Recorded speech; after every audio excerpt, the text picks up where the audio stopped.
ആയുർവേദത്തിന് effect ഉണ്ടോ? ഉണ്ട്. എങ്കിൽ സൈഡ് എഫക്റ്റും ഉണ്ട്. രജസും തമസും വർദ്ധിക്കുന്നതനുസരിച്ച് ശാരീരിക മാനസിക രോഗങ്ങൾ വർദ്ധിക്കും. എല്ലാം എപ്പോഴും നമ്മൾ കാർമ്മിക ചികിത്സ, മാനസിക ചികിത്സയ്ക്ക് വളരെ പ്രാധാന്യം കൊടുത്തിട്ട് ശരീരതലങ്ങളിലേക്ക് വരികയുള്ളൂ. കർമ്മം കൊണ്ടും ലൈഫ് സ്റ്റൈൽ ഡിസോർഡറും കൊണ്ടും പറ്റാത്ത ചില ചികിത്സ രോഗങ്ങൾ ഉണ്ടാവാം. അതൊക്കെ സഹിക്കുകയുള്ളൂ നിവൃത്തി. ബുദ്ധിയെ ഉണർത്തി ധൈര്യത്തെ അവലംബിച്ചുകൊണ്ട് ആത്മജ്ഞാനത്തെ നേടണം. അതാണ് ആയുർവേദത്തിലെ ചികിത്സ. അങ്ങനത്തെ ഡയബറ്റീസിനെ പറ്റി പരാമർശിക്കുകയുണ്ടായി. കേരളം ഇന്ന് ഇന്ത്യയുടെ ഡയബറ്റിക് ക്യാപിറ്റലാണെന്നാണ് അറിയപ്പെടുന്നത്. ഇന്ന് ചെറുപ്പക്കാരിൽ പോലും ഡയബറ്റീസ് വലിയ രീതിയിൽ വന്നിരിക്കുന്നു. അങ്ങനത്തെ ചികിത്സാ വിധി കൊണ്ട് ഈ ഡയബറ്റീസിനെ പൂർണ്ണമായിട്ട് റിവേഴ്സ് ചെയ്യാൻ സാധ്യമാണോ? ഡയബറ്റീസ് മാറ്റുക എന്നൊരു ചികിത്സയൊന്നും എനിക്കറിഞ്ഞുകൂടാ. അപ്പം നമുക്കതിന് വേണ്ടി നിശാഗതകാരം തുടങ്ങിയ നല്ലവണ്ണം കഷായങ്ങളൊക്കെ ഉണ്ട്. ഇതൊക്കെ വളരെ ഫലപ്രദമാണ്. അത് ഡയബറ്റിക് മാറ്റുകയാണോ?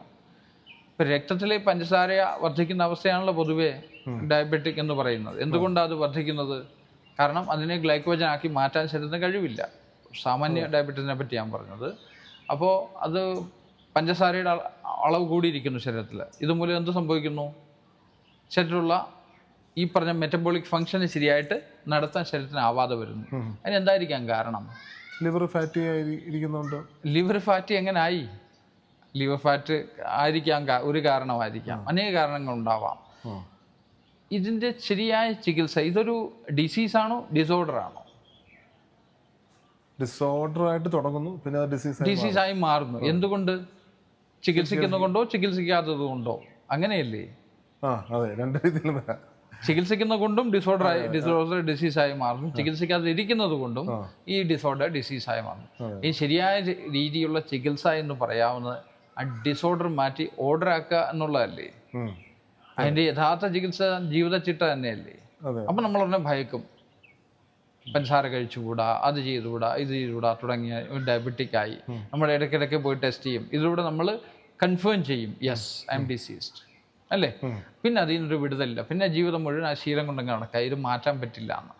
എത്രയോ പേരെ ഡിസീസ്, ഈ പറഞ്ഞ ഡിസോർഡർ എന്നുള്ള ഒരു റിലീഫ് നമ്മൾ കണ്ടിരിക്കുന്നു. അനേകം പേരെ, നൂറുകണക്ക്. ചെറുപ്പമായിരിക്കണം, ആരോഗ്യം ഉണ്ടായിരിക്കണം. അല്ലാതെ ഒത്തിരി വർഷങ്ങളായിട്ട് ഇത് പിടിച്ച് മരുന്നുകൾ കഴിച്ച് ഈ സൈക്കോളജിക്കലി നമ്മൾ സൈക്കി ചെയ്തിട്ടിരിക്കാം നമ്മളെ.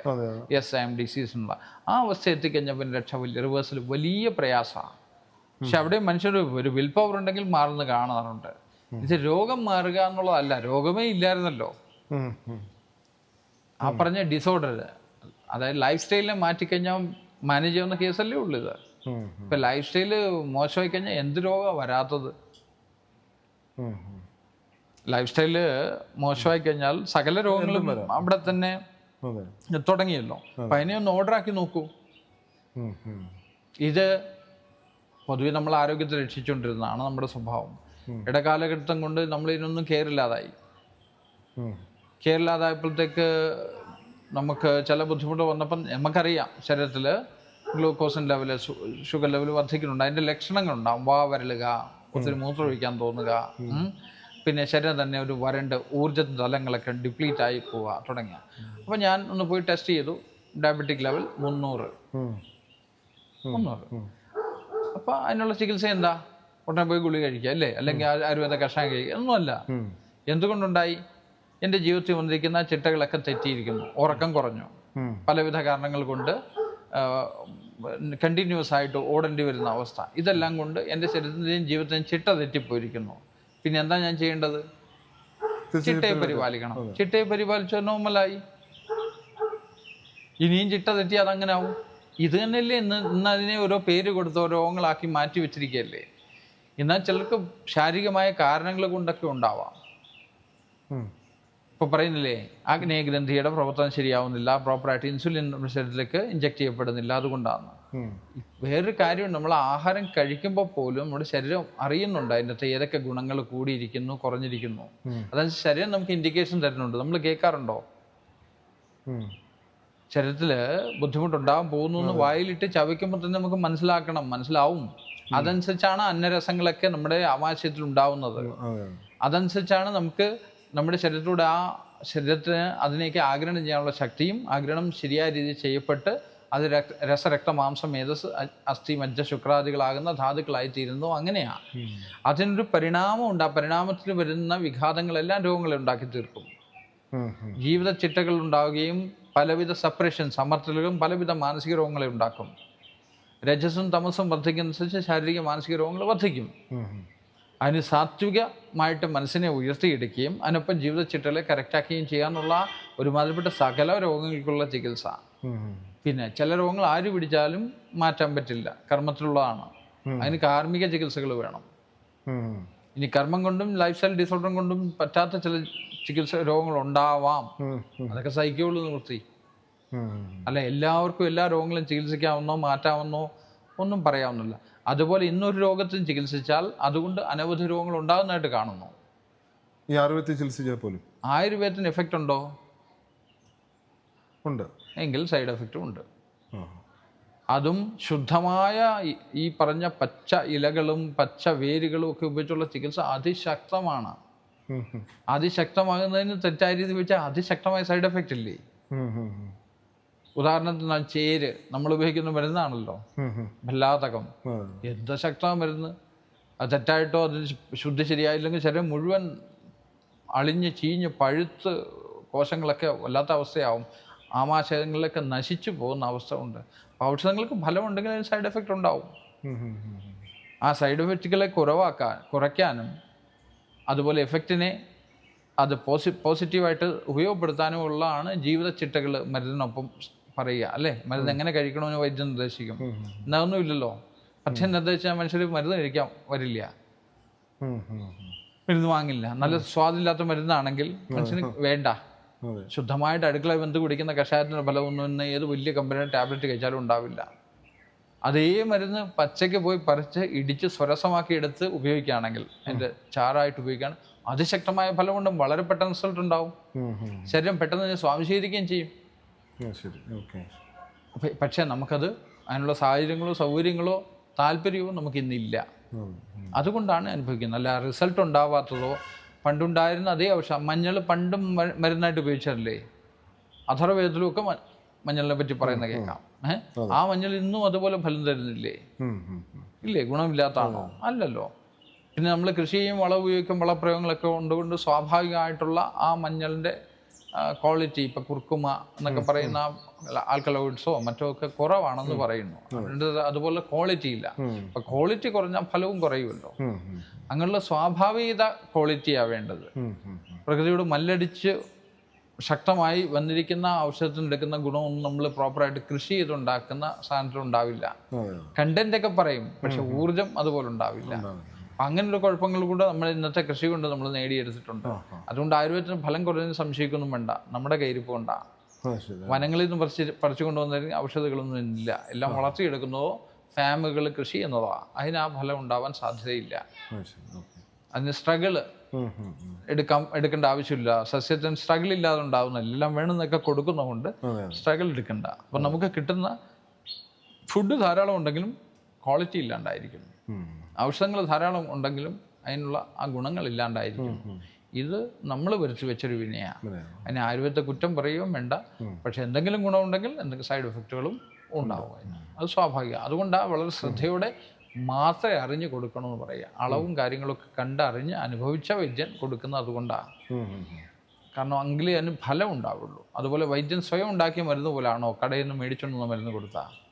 സ്വയം ഉണ്ടാക്കാൻ നമുക്കറിയാം, ഇത്ര ഔഷധത്തിൽ ഇത്ര മാത്രമേ ചേർന്നിട്ടുണ്ടെന്നും ഇന്ന ഫലം ഉണ്ടാവാനും ഫലം കുറയാനും സാധ്യതയുണ്ടെന്നൊക്കെ വൈദ്യന് മനസ്സിലാവും. ഉണ്ടാക്കിയാലേ മനസ്സിലാവും. ഓരോ പ്രാവശ്യം ഉണ്ടാക്കുമ്പോൾ ഒരുപോലെ ഇരിക്കില്ല ഔഷധം. കൊടുക്കുന്ന സമയം എല്ലാം കൊടുക്കുന്ന സ്ഥലം പ്രധാനമാണ്, സമയം പ്രധാനമാണ്, കഴിക്കുന്ന രോഗിയുടെ അവസ്ഥ, അയാളുടെ പ്രകൃതി, ഇതെല്ലാം ശ്രദ്ധിച്ചിട്ടാണ് ഔഷധം കൊടുക്കുക. അല്ല ചുമ്മാ കുറച്ച് ഗുളിക അല്ലെ കുറച്ച് ലേഹ്യങ്ങളങ്ങ് കഴിച്ചോളാൻ പറഞ്ഞാൽ അങ്ങനെയൊന്നും ചികിത്സ ആവില്ല. അറിഞ്ഞു കൊടുക്കണം, അറിഞ്ഞ് കഴിക്കണം. നല്ല വിധേയത്വത്തോടു കൂടി ഭക്തിയോടു കൂടി അതിനെ സ്വീകരിക്കുന്നതിന് മാത്രമേ നിർദ്ദിഷ്ടമായ ഫലങ്ങൾ ഉണ്ടാവുകയുള്ളൂ. അത് വൈദ്യം സ്വയം തയ്യാർ ചെയ്ത ഔഷധമായിരിക്കണം. അതിന് പൂർണ്ണ വിശ്വാസം നമുക്കുണ്ടാവും. ആത്മവിശ്വാസം ഉണ്ടെങ്കിൽ പ്രകൃതി അതനുസരിച്ചാണ് പ്രവർത്തിക്കുക. യദ്ഭാവം തദ്ഭവതി എന്ന പ്രമാണം. എന്താണോ എൻ്റെ മനസ്സിലെ ഭാവം അതാണ് ഭവിക്കുക. അങ്ങ് നേരത്തെ പറയണ്ട ഈ ഡയബറ്റീസിനെ പറ്റി പറഞ്ഞപ്പോഴത്തേക്ക് അത് ലൈഫ് സ്റ്റൈൽ ഡിസീസാണ് എന്നുള്ളത് നമ്മൾ സംസാരിച്ചു. ഡിസോർഡർ എന്ന് പറഞ്ഞാൽ ഡിസീസിലേക്ക് പിന്നീട് അതായി തീരാം. പക്ഷെ പലപ്പോഴും ഇന്ന് ചെറുപ്പക്കാരുടെ അസുഖം ഉണ്ടാകുകയും അവർ ഡോക്ടറെ അടുത്ത് പോകുമ്പോൾ, അലോപ്പതി ഡോക്ടേഴ്സിൻ്റെ അടുത്ത് പോകുമ്പോൾ ആദ്യം ചോദിക്കുന്നത് അച്ഛനോ അമ്മയ്ക്കോ ഈ പ്രശ്നമുണ്ടോ, അത് ജനറ്റിക്കായിട്ട് വന്നോന്നുണ്ടെങ്കിൽ അതിലോട്ട് ആട്രിബ്യൂട്ട് ചെയ്യണം ആദ്യം ചെയ്യുന്നത്. ഇപ്പോൾ എനിക്ക് തന്നെ ഒരു ഒരു ഒരു ഫാമിലി അറിയാം. അവിടെ 6 ഡോക്ടേഴ്സാണ്, അവർ അനിയന്മാരൊക്കെ. 5 പേർക്കും ഹാർട്ട് അറ്റാക്ക് ഉണ്ടായി. 5ാമത്തെ ആൾ അതുകൊണ്ട് തന്നെ വളരെ സൂക്ഷിച്ച് ജീവിക്കുകയും പക്ഷേ ആ സമയം അദ്ദേഹത്തിന് ഹാർട്ട് അറ്റാക്ക് ആവുകയും ചെയ്തു. അപ്പോൾ ഇത്തരം കറക്ഷൻസ് നമുക്ക് എങ്ങനെ ആയുർവേദത്തിലൂടെ നമുക്കത് മാറ്റിയെടുക്കാൻ പറ്റും? ഇത് വളരെ പ്രധാനപ്പെട്ട ഒരു ചോദ്യമാണ്. ഇനിയിപ്പോൾ നമുക്കൊരാൾക്ക് അച്ഛന് ഹാർട്ട് അറ്റാക്ക് ഉണ്ട്, അല്ലെങ്കിൽ അമ്മയ്ക്ക് ഡയബറ്റീസ് ഉണ്ട്, അല്ലെങ്കിൽ മക്കളിൽ അത് വരാനുള്ള സാധ്യത കൂടുമെന്ന് പറയും. സ്വാഭാവികം, അവരിൽ നിന്ന് വന്ന വിത്താണല്ലോ. അപ്പോൾ ഇത് പാരമ്പര്യമായിട്ട് തന്നെ ഈ അസുഖങ്ങളെ നമ്മുടെ കുടുംബം തുടർന്ന് വന്നുകൊണ്ടിരിക്കേണ്ട അവസ്ഥ. പണ്ടുകാലത്ത് വൈദ്യന്മാരായിരുന്നു, പിന്നെ ഫാമിലി ഡോക്ടേഴ്സ് എന്ന കൺസെപ്റ്റ് ഉണ്ടായിരുന്നു. ഫാമിലി ഡോക്ടർ ഫാമിലി പാരമ്പര്യം, അതുകൊണ്ട് തന്നെ ചികിത്സ വളരെ സിമ്പിളായിട്ട് കൊടുക്കാൻ പറ്റും. ആരോഗ്യത്തെ രക്ഷിക്കാൻ അന്നത്തെ കാലത്തെ ഡോക്ടർമാർക്കോ വൈദ്യന്മാർക്കൊക്കെ അതുകൊണ്ടാണ് കഴിഞ്ഞിരുന്നത്. കാരണം കുടുംബത്തിൽ വംശരാശി വന്നിരിക്കുന്ന ബുദ്ധിമുട്ടുകളൊക്കെ പറ്റിയൊക്കെ വൈദ്യൻ പഠിക്കണം, അറിയണം, അതനുസരിച്ച് വേണം ചികിത്സിക്കാൻ. പക്ഷേ ഇന്ന് നമ്മൾ ഓരോ ദിവസവും ഓരോ സ്പെഷ്യലിസ്റ്റിന്റെ ഓടുമ്പോഴും ഒരു സ്പെഷ്യലിസ്റ്റിന് 10 മിനിറ്റ് പോലും നമ്മുടെ കൂടെ ഇരിക്കാൻ സമയമില്ല, ഉണ്ടോ? പെട്ടെന്ന് ഓടിപ്പോ. അതിൻ്റെ അകത്ത് നമ്മൾ ഡയഗ്നോസ് ഒന്നും ചെയ്യാൻ വേണ്ടി സാധിക്കുന്നേയില്ല. പിന്നെ ടെസ്റ്റുകളുടെ ആനുകൂല്യത്തിലും അതിൻ്റെ ബലത്തിലും ഒക്കെ നമ്മളങ്ങ് സങ്കല്പിച്ച് ചികിത്സിക്കുകയാണ് നടക്കുന്നത്. ശരിയായ ഒരു രോഗിയെ പഠിച്ച് ചെയ്യാനുള്ള സമയമൊന്നും ഡോക്ടേഴ്സിന് ഇല്ല. അപ്പോൾ ഈ ചോദ്യത്തിൻ്റെ പ്രാധാന്യം എന്താണെന്ന് വെച്ച് കഴിഞ്ഞാൽ, ഇപ്പം നമ്മൾ പാരമ്പര്യമായിട്ട് വരുന്ന അസുഖങ്ങൾ, പക്ഷേ ഇന്നത്തെ സ്റ്റഡീസ് പറയും നമ്മുടെ ശരീരത്തിൽ നമ്മുടെ ജീനുകളെക്കാൾ കൂടുതൽ സൂക്ഷ്മജീവികളാണ്. അപ്പോൾ പാരമ്പര്യത്തിൻ്റെ പ്രാധാന്യം അവിടെ ഇച്ചിരി കുറയുന്നില്ലേ എന്ന് സംശയം. പക്ഷെ അവിടെ ഒരു മാനസികമായ കാരണമുണ്ടല്ലോ. എൻ്റെ അച്ഛൻ അസുഖം വന്നു, അമ്മയ്ക്ക് വന്നു, അതുകൊണ്ട് എനിക്കും വരാം എന്ന് വൈദ്യൻ പറഞ്ഞു. അറിവുള്ളയാളല്ലേ വൈദ്യൻ, ഡോക്ടർ. അപ്പോൾ വൈദ്യം പറഞ്ഞുകൊണ്ട് വരാൻ സാധ്യത, അതുകൊണ്ട് ഞാൻ കെയർഫുൾ ആവണം. ഓരോ പ്രാവശ്യം ഒരു കപ്പ് ചായ എടുക്കുമ്പോൾ ഞാൻ പഞ്ചസാര ഇട്ടില്ല, ഡയബറ്റീസ് ആണെങ്കിൽ അല്ലേ, മറ്റുള്ള എന്തെങ്കിലും രോഗമാണ്, അതനുസരിച്ചുള്ള കാര്യങ്ങൾ എനിക്ക് കെയർ ചെയ്യണം. BP കൂടുതലാണ്, അതുകൊണ്ട് അപ്പം ഗുളിക എപ്പോഴും എന്തെങ്കിലും സ്ട്രെസ് വന്നാൽ അപ്പം ഗുളിക കഴിച്ചോണം. അപ്പം ഇങ്ങനെ നിരന്തരമായി നമ്മൾ സഹിക്കുന്നുണ്ട് ഇല്ലേ. നമ്മൾ നിരന്തരമായിട്ട് ഒരേ കാര്യം പറയുകയും വിശ്വസിക്കുകയോ ഉറപ്പിക്കുകയും ചെയ്യുമ്പോൾ അത് സംഭവിക്കും എന്നുള്ളത് കോമൺ സെൻസ് അല്ലേ. നമ്മൾ എന്തിനെ ഭയക്കുന്നോ അത് വന്നുകൊണ്ടേയിരിക്കും ജീവിതത്തിൽ. നമ്മൾ എന്തിനെ ഇഷ്ടപ്പെടുന്നോ അതും ജീവിതത്തിൽ വന്നുകൊണ്ടേയിരിക്കും. ഇത് രോഗത്തിൻ്റെ കാര്യത്തിലും സ്വാഭാവികമാണ്, സാധാരണമാണ്. അപ്പോൾ നമ്മൾ നിരന്തരം ആ രോഗത്തെ തന്നെ സ്മരിച്ചുകൊണ്ടിരുന്ന ആ രോഗം നമ്മളിൽ ഉണ്ടാവും. അവിടെ ആയുർവേദം ആദ്യം ചികിത്സിക്കുന്ന ധീധൈരാത്മാതി വിജ്ഞാനം. ധീ ബുദ്ധിക്ക് നല്ല തെളിച്ചം ഉണ്ടാവുക. ശരി, ഇങ്ങനെയൊക്കെ ഉണ്ട്, ഇങ്ങനെ സാധ്യതയുണ്ട്, ഇനി മനസ്സിലാക്കണമല്ലോ. അത് ബുദ്ധിക്ക് ആ തെളിച്ചം ഉണ്ടാക്കാം. അച്ഛന് വന്നുള്ള സാധ്യതയുണ്ട്, അതുകൊണ്ട് തന്നെ പ്രിവെന്റ് ചെയ്യാനുള്ള കഴിവ് വേണം. ധൈര്യം, എനിക്കത് ഉണ്ടാവാതിരിക്കാനുള്ള കാര്യങ്ങളെല്ലാം ഞാൻ ചെയ്യും, അതിനുള്ള പ്രൊട്ടക്ഷൻസ് എല്ലാം ഞാൻ ചെയ്യും. ഇതിനൊപ്പം തന്നെ ഈ ജീവിതത്തിൽ നിസ്സാരതയെ അറിയണ്ടേ. ഞാനെന്ന സത്യം ഈ ശരീരം കൊണ്ട്, ശരീരം ഇല്ലാതാകുന്നതുകൊണ്ട് ഇല്ലാകുന്ന ഒന്നും അല്ലെന്നും, ശരീരം എൻ്റെ പുറത്തുണ്ടായി വന്നിട്ട് വെറും ഒരു തോന്നലാണെന്നും ഉള്ള ഭാവം ബുദ്ധിക്കെങ്കിലും പഠിപ്പിച്ചു കൊടുക്കണം. അങ്ങനെ ബുദ്ധിയെ ഉണർത്തി ധൈര്യത്തെ അവലംബിച്ചുകൊണ്ട് ആത്മജ്ഞാനത്തെ നേടണം. അതാണ് ആയുർവേദത്തിലെ ചികിത്സ. ഇതിൻ്റെ ഒപ്പമാണ് ഔഷധപ്രയോഗങ്ങൾ. 2 അധിഷ്ഠാനമാണ്, ഒന്ന് ശാരീരികം, ഒന്ന് മാനസികം. ശരീരത്തെ അധിഷ്ഠാനമാക്കി വരുന്ന രോഗങ്ങൾ, മനസ്സിനെ അധിഷ്ഠാനമാക്കി വരുന്ന രോഗങ്ങൾ, എങ്ങനല്ലേ. മനോരോഗ ചികിത്സയിലൂടെ ആയുർവേദം ചികിത്സ തുടങ്ങുന്നത്. അതുകൊണ്ട് രോഗിക്ക് ആദ്യം നല്ല ഡോക്ടറാണെങ്കിൽ പറയും, എന്താ ഹസാരയില്ല, അത് മാറ്റിക്കോളാം. 60% രോഗം അവിടെ തന്നെ മാറി ഇല്ലേ. ഇന്നാർക്കും പറയുമോ? പറയാർക്കും ധൈര്യമില്ല, കാരണം മാറുമോ, ഇതെന്താന്ന് പിടികിട്ടിയിട്ടില്ല. ഇപ്പൊ രോഗത്തിന്റെ പ്രാഗ്രൂപവും ലക്ഷണവും എല്ലാം കണ്ടറിഞ്ഞ് അത് അതിന്റെ ഉപശയം, അതിന്റെ ശമനം എന്താണ്, അതിന്റെ രീതികളെല്ലാം ശരിക്കും നോക്കി അറിഞ്ഞ് അനുഭവിച്ചിട്ട് ആ വൈദ്യൻ ചികിത്സിക്കുക, അല്ലേ ഡോക്ടർ ചികിത്സിക്കുക. അത് ടെസ്റ്റ് റിസൾട്ട് വരണ്ട, അതൊന്ന് കൺഫേം ചെയ്യാൻ ഉപയോഗിക്കുന്ന ഒരു കാലം ഉണ്ടായിരുന്നു. നമ്മുടെയൊക്കെ ഞങ്ങളുടെയൊക്കെ കൊച്ചുനാളിൽ ടെസ്റ്റ് റിസൾട്ട് കൺഫർമേഷന് വേണ്ടി മാത്രമേ വെച്ചല്ലേ, ഡയഗ്നോസിനുള്ള മെത്തേഡ് ആയിരുന്നില്ലായിരുന്നോ? അല്ല, ജസ്റ്റ് ഒന്ന് കൺഫേം ചെയ്യണം ഇതാണെന്നുള്ളത്, അതിനുവേണ്ടി ഒരു സംശയം കൂടെ വെക്കണ്ട എന്നുള്ളത്. പക്ഷെ ഇന്ന് എങ്ങനെയാണോ ടെസ്റ്റ് റിസൾട്ട് മാത്രം നോക്കി കൺഫേം ചെയ്യുന്ന സ്റ്റേറ്റിലേക്കായിരിക്കുക. അതിന് ടെസ്റ്റ് റിസൾട്ട് ലാബിലുള്ള കാര്യങ്ങൾ വ്യത്യാസം വന്നാൽ എല്ലാം മാറും. ഇങ്ങനൊരു കോമൺ സെൻസ് നമുക്കിന്നില്ല. ഒരു ടെസ്റ്റ് ചെയ്യുമ്പോൾ പറയും കോവിഡ് പോസിറ്റീവ്, അതേ ആള് തന്നെ അപ്പുറം പോയി ടെസ്റ്റ് ചെയ്യുമ്പോൾ കോവിഡ് നെഗറ്റീവ്. ഇതെന്ത് തരം ഇതാണ്? അതുപോലെ രക്തം കൊടുത്താൽ പപ്പായയുടെ ജ്യൂസ് എടുത്ത് കൊടുത്ത് അതിനും കോവിഡ് ഉണ്ടായിരുന്നു എന്ന് കണ്ടു. അപ്പോൾ ഈ കാലം ടെസ്റ്റിൻ്റെയാണ്. ടെസ്റ്റ് ശരിയാ, ടെസ്റ്റുകൾക്ക് തെറ്റ് വന്നുകൂടെ? ഇതെല്ലാം ഇപ്പോൾ ഡോക്ടർ തന്നെയാണെന്ന് ഡയഗ്നോസ് ചെയ്യുമ്പോൾ അയക്കും തെറ്റ് വരാം. പക്ഷെ അനുഭവം പരിചയം കൊണ്ട് അതിനുണ്ടാവുന്ന ഫോൾട്ടുകളൊക്കെ അറിഞ്ഞായിരിക്കുമല്ലോ. അയാളുടെ അനുഭവവും ജീവിത പരിചയവും ശാസ്ത്രത്തിലുള്ള ജ്ഞാനവും എല്ലാം കൂടെ ചേർത്ത് വെച്ചല്ലേ അയാൾ ചികിത്സിക്കുക. അപ്പോൾ അയാളുടെ ഡയഗ്നോസിസ് എന്നാലും തെറ്റാം. ഇപ്പോൾ ടെസ്റ്റ് റിസൾട്ട് സപ്പോർട്ടീവായിട്ട് വരുന്ന കാലത്ത് പ്രയോജനകരമൊക്കെ തന്നെയാണെന്ന് തോന്നുന്നു. കാരണം ഒരാൾക്കും ആ വൈദ്യത്തെ അത്ര പാഷനേറ്റ് ആയിട്ട് പഠിക്കാനോ ജീവിക്കാനുള്ള സമയം കിട്ടുന്നില്ല. എല്ലാവരും പഠിച്ചുകൊണ്ടിരിക്കുക. എഡ്യൂക്കേഷൻ കഴിഞ്ഞിട്ട് വേണ്ടേ? 10-28 വയസ്സ് കഴിഞ്ഞാൽ ഒരാൾ പുറത്തിറങ്ങുന്നത് ഇല്ലേ? അത് കഴിഞ്ഞാൽ പിന്നെ അവർക്ക് ജീവിക്കാൻ പോവോ അതോ പഠിക്കാൻ പോവോ? ഇത്രയും പഠിക്കായിരുന്നില്ലേ? പക്ഷെ ആ പഠിച്ചെല്ലാം തിയറിറ്റിക്കൽ നോളജ് ആയിരിക്കും കൂടുതൽ.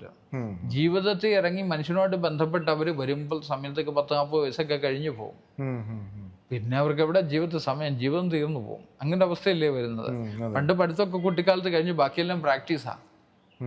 ആ ഒരു സിസ്റ്റം എഡ്യൂക്കേഷൻ സിസ്റ്റം വന്നേ പിന്നെ പാരമ്പര്യമായിട്ടുള്ള അറിവുകൾ നഷ്ടപ്പെട്ടു പോയി. തുടക്കകാലത്ത് മോഡേൺ ആണ് വന്നതെങ്കിലും അവർ രണ്ടിനും ഒരു ബാലൻസിലായിരുന്നു. ഇപ്പൊ ബാലൻസേ ഇല്ല. ഇപ്പൊ നേരത്തെ പറഞ്ഞ എല്ലാവരും അലോപ്പതിയിലേക്ക് പോകുന്നു പറഞ്ഞതിന് കാരണം എന്താ? ഇന്ന് അലോപ്പതി ഉള്ളൂ ഒരു എഫക്റ്റീവ് ആയിട്ടൊരു സിസ്റ്റമായിട്ട്. ആയുർവേദ സിസ്റ്റം ഒന്നും വർക്ക് ചെയ്യുന്നതായിട്ട് കാണുന്നില്ല. അതാരെങ്കിലും കുറ്റമാണോ? എന്നാലും എണ്ണയിട്ട് കുളിക്കാനും തലയിൽ ധാര ചെയ്യാനും ആരും അലോപ്പതി പോകാറില്ല. ഉണ്ടോ? കാരണം അവിടെ അങ്ങനെ ചികിത്സയില്ല. പക്ഷെ ഉഴിച്ചിലും കാര്യങ്ങളൊക്കെ ഒഴിവാക്കി ഫിസിയോതെറാപ്പി പോകുന്നുണ്ട്. എന്തുകൊണ്ടാ? മരുന്നില്ല, ചികിത്സിക്കാം എന്നുള്ള യൂറോപ്യൻ കൺസെപ്റ്റിന്റെ ഭാഗമായിട്ട്. അതും പഠിച്ച ട്രഡീഷനെടുത്തല്ലേ. അതിപ്പോൾ ഫ്ലെക്ഷൻ എക്സ്റ്റൻഷൻ എന്നൊക്കെ പറയുമെങ്കിൽ നമ്മൾ മസിലെ പിടിച്ച് ഞെക്കുകയും എണ്ണയിട്ട് ഉഴിയും ഒക്കെ ചെയ്യും. സംഗതി അതൊക്കെ തന്നെയാ. പക്ഷെ അതിനും ഞരമ്പുകളുടെ രീതിയും ബോഡിയുടെ മൂവ്മെന്റ്സുകളും ഓരോരുത്തരും മർമ്മപ്രയോഗങ്ങളും ഒക്കെ ഉപയോഗിച്ച് അത് വേറെ തലത്തിൽ കൂടെ ആഴത്തിലേക്ക് ഇറക്കുന്നുണ്ട്. അത് മോഡേൺ അങ്ങോട്ട് ഇപ്പോൾ അക്സെപ്റ്റ് ചെയ്ത് തുടങ്ങിയിട്ടില്ല. പക്ഷേ ഹിപ്പോക്രാറ്റ്സും പറഞ്ഞിട്ടുണ്ട് നല്ല ഉഴിച്ചിലും മസാജൊക്കെ. കാരണം അദ്ദേഹം ചരക സംഹിതയും സുശ്രുതസംഹിതയൊക്കെ പഠിച്ചായിട്ടാ അറിവ്. മോഡേണായിട്ട് എന്തുണ്ടായിട്ടുണ്ടോ എല്ലാം പാരമ്പര്യത്തിൽ തന്നെ വന്ന അറിവുകളാണ്. അപ്പോൾ ഇപ്പൊ പുതിയ ലോകത്ത് ചികിത്സിക്കുകയാണെങ്കിലും നമ്മൾ പാരമ്പര്യത്തെ ഉപേക്ഷിക്കുന്നില്ല. ഈ പറഞ്ഞ പോലെ ബുദ്ധിക്ക് തെളിച്ചവും ധൈര്യവും ആത്മജ്ഞാനമൊക്കെ പകർന്നു കൊടുത്തിട്ട് നമ്മൾ ചികിത്സ തുടങ്ങുന്നതും ചികിത്സ അവസാനിപ്പിക്കുന്നതും ഇതിനെ മുന്നോട്ട് കൊണ്ടുപോകണം.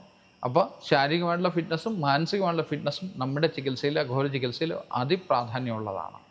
അതിന്ന് മോഡേണാണ് പ്രാചീനമാണെന്നുള്ള വ്യത്യാസം നമുക്കില്ല. ഇപ്പോൾ ഈ സമയത്ത് it is effective as it was effective thousands of years back. ആ ഒരു പാരമ്പര്യത്തെ നമ്മൾ പിന്തുടരുന്നു. അങ്ങനെ പെയിൻ്റെ കാര്യം പറഞ്ഞു. പെയിൻ വരുമ്പോൾ അലോപ്പതി മരുന്ന് കഴിക്കുന്നത് നല്ല തുടക്കത്തിൽ നല്ല ഒരു എഫക്റ്റീവായിട്ട് കാണുന്നു എന്ന് പറഞ്ഞു. അപ്പോൾ കടുത്ത മാനസിക സംഘർഷത്തിൽ നിൽക്കുന്ന ഒരാൾ, വല്ലാതെ ഡിപ്രസീവ് മോഡിലായിട്ട് അയാൾക്ക് ഡെല്യൂഷൻ്റെ അവസ്ഥയിലേക്ക് എത്തുന്ന ഒരാൾ ഒരുപക്ഷെ ആദ്യം അയാളുടെ സ്റ്റേറ്റിൽ നിന്ന് ഒന്ന് റിലാക്സ്ഡ് ആകാൻ അലോപ്പതി മരുന്ന് കഴിച്ചിട്ട് പിന്നീട് ആയുർവേദ അങ്ങയുടെ ചികിത്സാ സമ്പ്രദായം പോലത്തെ ചികിത്സകളിലേക്ക് വരുന്നത് ആണോ നല്ലത്?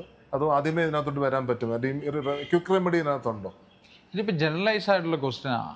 അങ്ങനെ ജനറലൈസ് ആയിട്ട് ഇതിനൊന്നും ഉത്തരം പറയാൻ സാധിക്കുന്നില്ല. ഓരോരുത്തർ സ്ഥിതി അനുസരിച്ചാണ്. വളരെ എക്സെൻട്രിക് സ്റ്റേറ്റ് ഇരിക്കുന്ന ഒരാളെ നമ്മൾ പിടിച്ച് പൂട്ടിയിടാൻ ചികിത്സിക്കാൻ പറ്റുമോ? പ്രാചീനത്തിനും പൂട്ടിയിടൽ തന്നെയല്ലേ. പൂട്ടിയിടേണ്ടി വരും. കാരണം അയാൾക്ക് വൈൽഡ് നേച്ചറാണ്. അയാൾ പിച്ചാത്തി കൈ കിട്ടി എല്ലാവരും കുത്തും, അല്ല ആരെങ്കിലും കിട്ടിയ കടിച്ചു പറിക്കും, വലിച്ചിടിക്കും, തൊഴിക്കും. അങ്ങനെയൊക്കെ ഉള്ള ആളെ ചികിത്സിക്കണമെങ്കിൽ സ്വാഭാവികമായിട്ട് തന്നെ അയാളെ ബന്ധനസ്ഥനാക്കേണ്ട ആവശ്യകതയാണ് അല്ലേ? ചികിത്സയുടെ ഭാഗം തന്നെയാണ്. അതിപ്പോൾ അലോപ്പതി പോകണമെങ്കിൽ അലോപ്പതി പോകണം. ആയുർവേദക്കാരന് ഞങ്ങളിട്ട് ചികിത്സിക്കാൻ പറ്റും. ഞങ്ങളിട്ട് ആയുർവേദക്കാരന് ചികിത്സിക്കാൻ പറ്റും. പക്ഷെ അത്ര എക്സെൻട്രിക് സ്റ്റേറ്റ് ഒന്നും എടുക്കാൻ പറ്റിയ അവസ്ഥയൊന്നും നമുക്കില്ല. അതിനുള്ള സൗകര്യങ്ങളും കാര്യങ്ങളും വേണം. ആ ഒരു ചികിത്സയ്ക്കല്ല നമ്മൾ പ്രാധാന്യം കൊടുക്കുന്നത്. അപ്പം അവർ എവിടെ പോയി വേണം ചികിത്സിക്കട്ടെ, അലോപ്പതി ചികിത്സിക്കട്ടെ. ആയുർവേദ ചികിത്സയൊന്നും ആ രീതിയിലൊന്നും കൊടുക്കാൻ പറ്റുന്ന ഒരു അവസ്ഥയൊന്നും ഇന്ന് കാലത്ത് ഉണ്ടെന്ന് തോന്നുന്നില്ല. അലോപ്പതി മാത്രമേ ഉള്ളൂ അതിനൊക്കെയുള്ള ചികിത്സ. അത് കഴിഞ്ഞ് ആയുർവേദത്തിൽ വരികയോ അത് കഴിഞ്ഞ് അത് നിൽക്കുകയോ എന്താണെന്ന് വെച്ചാൽ ചെയ്യാം. കാരണം പല മരുന്നുകളും ഞരമ്പുകളെ തളർത്തിക്കളയും. പെയിൻ കില്ലേഴ്സ് ഉൾപ്പെടെ ഉള്ള മരുന്നുകളുടെയൊക്കെ സൈഡ് എഫക്റ്റുകളൊക്കെ വളരെ ഡേഞ്ചറസ് ആണെന്ന് പറയപ്പെടുന്നു. അപ്പോൾ അതുമൂലം ഉണ്ടാകുന്ന ഞരമ്പുകൾക്ക് തളർച്ചയുണ്ടായ ചികിത്സ തന്നെ ഞരമ്പുകളെ ബലപ്പെടുത്തുക എന്നുള്ളതാണ്. ഇത് എക്സെൻട്രിക് ആയിരിക്കുന്നതാണ്. ഞരമ്പുകളൊക്കെ വല്ലാണ്ട് ചൂടായി അതിൽ രജോ ഗുണം വർദ്ധിച്ചിരിക്കുന്നത് കൊണ്ടാവുമല്ലോ ഇങ്ങനെ എക്സെൻട്രിക് ആയിരിക്കുന്നത്. അയാൾക്ക് വീണ്ടും മരുന്നുകൾ കൊടുത്ത് സെഡേഷനിലേക്ക് പോകാൻ ഞരമ്പുകൾ തളരുന്നതുകൊണ്ട് താൽക്കാലിക ഒരു ആശ്വാസം കിട്ടും.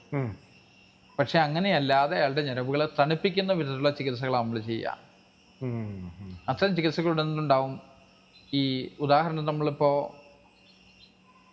നമ്മളൊരു ഇടിയൊക്കെ കിട്ടിയോ എന്തൊക്കെ ചെയ്ത് കാലങ്ങളോളം നമ്മുടെ മസിൽ അല്ലെങ്കിൽ ഒരു എല്ല് പൊട്ടലിനെ പറ്റി വിചാരിക്കുക. പൊട്ടലുണ്ടായി, നമ്മൾ പ്ലാസ്റ്റർ ഇട്ടിരിക്കുന്നു, സ്വാഭാവികമായിട്ട് ഹീൽ ചെയ്യും ഇല്ലേ, കാലം കൊണ്ട് ഹീൽ ചെയ്യും. പക്ഷെ അപ്പോഴത്തേക്ക് മസിലിനെ സംബന്ധിച്ച മസിൽ വേസ്റ്റിങ്ങോ, അതിനെന്താ സംഭവിക്കുക? മസിൽ അട്രോഫി ഉണ്ടാവുകയാണ്. അത് പിന്നെ ആ ബലം വീണ്ടെടുക്കാൻ കാലം കൊണ്ടും ശരിയാ ചിലപ്പോൾ വന്നൊന്നും വരില്ല. എത്രയായാലും പിടിച്ചു വെച്ചതേ ഉള്ളൂ. പൊട്ടിപ്പോയത് ചേർത്ത് വെച്ചാൽ എത്രയായാലും അതിന്റെ പൂർണ്ണ സ്വാഭാവികത ഉണ്ടാവില്ലല്ലോ. ഉണ്ടാവുമോ? എല്ലുകൾക്ക് ബലം കൂടുന്ന കേട്ടിട്ടുള്ളത്, എൻ്റെ അറിവ് അങ്ങനെ. ആ ജോയിന്റ് എല്ലുകൾക്ക് ബലം കൂടാം, പക്ഷെ അതിനുണ്ടായ ഒരു ഫ്ലോ താൽക്കാലികമായിട്ട് ബ്രേക്ക് ആയില്ലേ, അത് അതുപടി ആക്കാൻ പറ്റും. എങ്ങനെ?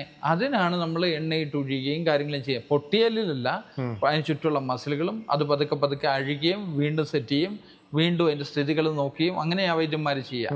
അതിന്റെ എല്ലുകളൊക്കെ കറക്റ്റായിട്ട് ചേർന്നു, അതിന്റെ എല്ലുകളിലെ കൂടുതൽ ആ മസിലുകൾക്കെല്ലാം വീണ്ടും ഫ്ലെക്സിബിലിറ്റി ഉണ്ട്. അതായത് ചികിത്സ കഴിഞ്ഞിറങ്ങുമ്പോൾ അയാൾക്ക് കൈക്ക് കൂടുതൽ ബലം ഉണ്ടാവും. അങ്ങനെയാണോ പുതിയ ചികിത്സ? പലപ്പോഴും പൊട്ടിയയിൽ പിന്നെ ജീവിതത്തിൽ കൊള്ളാതാക്കും. പണ്ട് പറയുന്നത് കേട്ടിട്ടുണ്ട്, മരത്തിന് ഒരാൾ വീണ് ചികിത്സയ്ക്ക് പോയാൽ വൈദ്യൻ്റെ കഴിവെന്ന് വെച്ചാൽ 90 ദിവസത്തിനകം അയാളെ മരത്തെ കയറ്റാൻ പറ്റണം. അതാ സക്സസ്ഫുൾ ചികിത്സ.